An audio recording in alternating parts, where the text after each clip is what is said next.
Have you ever been asked for a favor and felt your stomach drop like you just missed a step on a staircase?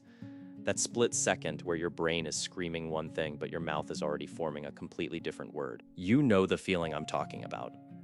That internal war where saying no feels like you're about to commit social suicide. Oh Lord, it is good to be here with you on this morning. If that opening just triggered a very specific memory of a time you agreed to something you absolutely did not want to do, hit the like button so I know we're in this boat together. It helps more people find the Confident Connection Lab, and honestly, it tells me I'm not alone in this mess. Let me take you back to a moment that still makes me cringe. I was 24, working my first real job, and my coworker Sarah asked if I could cover her shift on Saturday. Now, I had plans, real plans. My best friend was visiting from out of town for the first time in 2 years. But Sarah was standing there in the break room, and she had this look on her face. You know the look, the one that says her entire weekend depends on my answer. And before my brain could even process what was happening, I heard myself say yes. The word just fell out of my mouth like a stone dropping into water. I want you to hear me on this. The moment I said yes, I felt this wave of relief wash over me. Not because I was happy to help, because I had avoided the discomfort of saying no. That's the trap. And we fall into it constantly. Saying yes in that moment felt safer than the alternative. Saying no would have meant watching her face fall, dealing with the awkward silence, maybe seeing disappointment flash across her eyes. My brain calculated all of that in half a second and decided that my own weekend plans were less important than avoiding 30 seconds of social discomfort. Here's what actually happened that Saturday. I spent 8 hours at work, resenting every minute of it. My friend understood, of course, because that's what friends do. But I missed our entire day together. And Sarah, she barely thanked me. Not because she was ungrateful, but because when you always say yes, people start to expect it.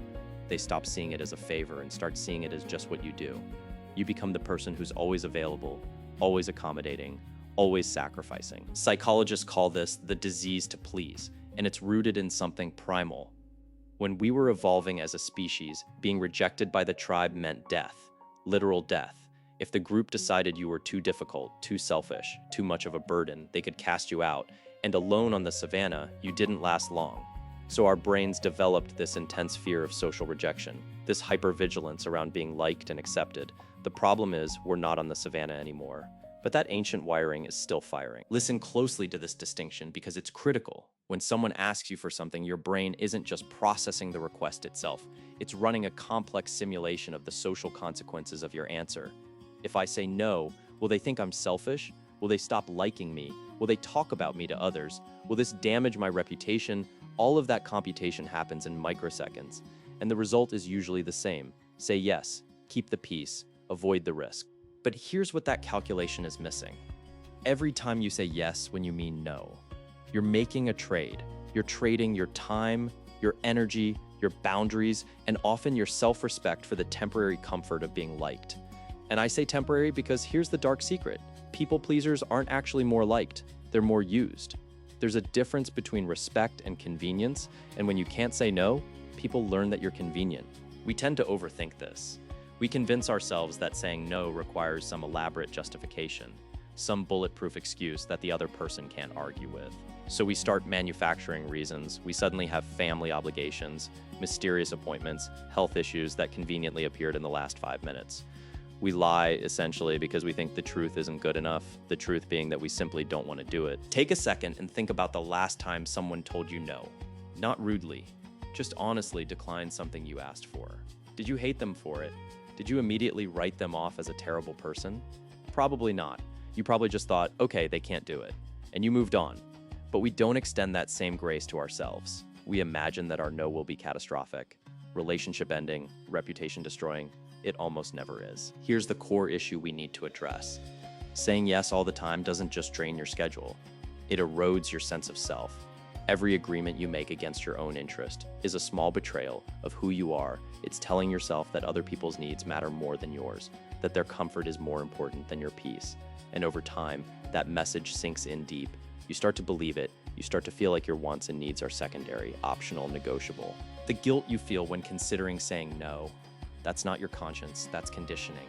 It's years of being told that good people help, that saying no is selfish, that if you really cared, you'd find a way. It's every time someone guilt-tripped you into compliance and you learned that resistance leads to discomfort. But here's what nobody mentions. The discomfort of saying no lasts seconds. The resentment of saying yes can last for days, weeks, or even poison an entire relationship. We talk about the psychology of connection every week here at the Confident Connection Lab. If you want to master this stuff with us, make sure you're subscribed. And hey, drop a comment telling me about a time you said yes when you desperately wanted to say no. What happened? Did the world end? I'm genuinely curious. The breakthrough comes when you realize that boundaries aren't walls, they're definitions. They're how you communicate who you are and what you value. When you say no to something that doesn't serve you, you're saying yes to something that does. Maybe that's rest or time with people you actually want to see, or just the basic dignity of being honest about your capacity. Saying no isn't about being difficult, it's about being real. Let's talk about the actual mechanics of saying no without feeling like you need to apologize for existing, because understanding why you struggle with this is one thing. Having a toolkit you can actually deploy in real time is something else entirely. I call the first technique the compliment sandwich decline. It sounds manipulative, but it's actually just emotionally intelligent. Here's how it works. When someone asks you for something you can't or don't want to do, you start with genuine appreciation, deliver your decline clearly, and end with something positive. For example, your coworker asks if you can stay late to help with their project. Instead of just saying no and feeling terrible about it, you say this: I really appreciate you thinking of me for this. I'm not available tonight, but I hope you find the support you need. That's it. You acknowledge their request, you declined without justification, and you wish them well. Notice what you didn't do. You didn't apologize. You didn't explain why you're unavailable. You didn't offer an alternative that you also don't want to do. The power of this technique is in its simplicity. Most people, when they hear appreciation and well wishes, don't push back. Their brain registers your response as polite and complete, even though you didn't give them what they wanted. The second tool is what I call the future redirect. This one is perfect for when you actually do want to help someone, just not right now. Your friend asks if you can help them move this weekend, but you're exhausted and need rest. Here's what you say: I can't make this weekend work, but I'd love to help you next Saturday if that timing works. You're being honest about your current capacity while showing genuine willingness to contribute later. The key phrase is, I can't make this work, not I'm sorry I can't. You're stating a fact, not apologizing for reality. Here's where most people mess this up. They add too many words. They start explaining their entire weekend schedule, listing every obligation like they're defending themselves in court. Listen closely. The more you explain, the weaker your boundary becomes. Every additional sentence is an invitation for the other person to problem solve around your excuse. If you say you can't help because you have a family thing, they might suggest coming after the family thing. If you say you're tired, they might offer to bring coffee. Your no shouldn't require negotiation. The third technique is the broken record. This one feels uncomfortable at first, but it's incredibly effective for persistent requests. Someone asks you to do something you decline politely and they push back. Instead of caving or getting defensive, you simply repeat your decline in slightly different words. I appreciate you asking, but I'm not available. They try again with more pressure or guilt. I understand it's important, but my answer is still no. You're not arguing, not justifying, not escalating. You're just calmly restating your boundary until they understand it's not moving. Now, let me give you the most important framework of all. I call it the heart of gold technique, and it's based on a critical insight. You can care about someone's problem without making it your responsibility to solve. Your neighbor asks if you can watch their kids for the afternoon. You have plans, but you also know they're in a bind. Here's what you say: that sounds really stressful, and I wish I could help. I'm not available today, but have you tried asking Maria next door? You validated their situation, you declined clearly, and you offered a suggestion without taking on the burden yourself. You showed empathy without sacrificing your boundary. The reason this works is because most people aren't actually upset that you said no. They're upset if they feel dismissed or uncared for. When you acknowledge their situation with genuine warmth before declining, you're separating the person from the request.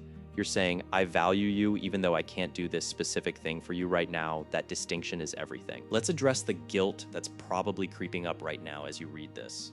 You might be thinking this all sounds cold, calculated, selfish even, but here's the mindset shift you need to internalize. Saying no to others is saying yes to yourself. Every time you decline something that doesn't serve you, you're protecting your time, your energy, and your peace. You're not being mean, you're being honest. And honesty is the foundation of real relationships. Think about the people you respect most in your life, the ones who have their lives together, who seem grounded and content. I guarantee they know how to say no. Not because they don't care about people, but because they understand that you can't pour from an empty cup. You can't be genuinely helpful and present for others if you're constantly depleted from overcommitting. Your no today might enable your yes tomorrow when it actually matters. Here's the practical application. The next time someone asks you for something, pause before you answer. Take 3 seconds. That's all you need. In those 3 seconds, ask yourself one question. Do I genuinely want to do this, or am I just afraid of the discomfort of saying no? If it's the latter, use one of these tools. Pick the one that feels most natural to you and deploy it. Your voice might shake the first time. You might feel a wave of guilt. That's normal. You're rewiring decades of conditioning. It gets easier. The final piece of this toolkit is the aftermath management. After you say no, your brain is going to try to convince you that you made a mistake. You'll replay the conversation, analyzing their tone, wondering if they're upset with you. Here's what you do. Nothing. You let that anxiety pass through you like weather, because 9 times out of 10, the other person has already moved on. They found another solution. They adjusted their plans. They realized the world didn't end. The catastrophe you're imagining in your head rarely materializes in reality. Saying no without guilt isn't about becoming cold or uncaring. It's about recognizing that your time and energy are finite resources that deserve protection. It's about understanding that people who truly value you will respect your boundaries, and it's about finally giving yourself permission to be honest instead of convenient. The stickman navigating through life doesn't need to say yes to every path that opens up. Sometimes the wisest move is to acknowledge the option and keep walking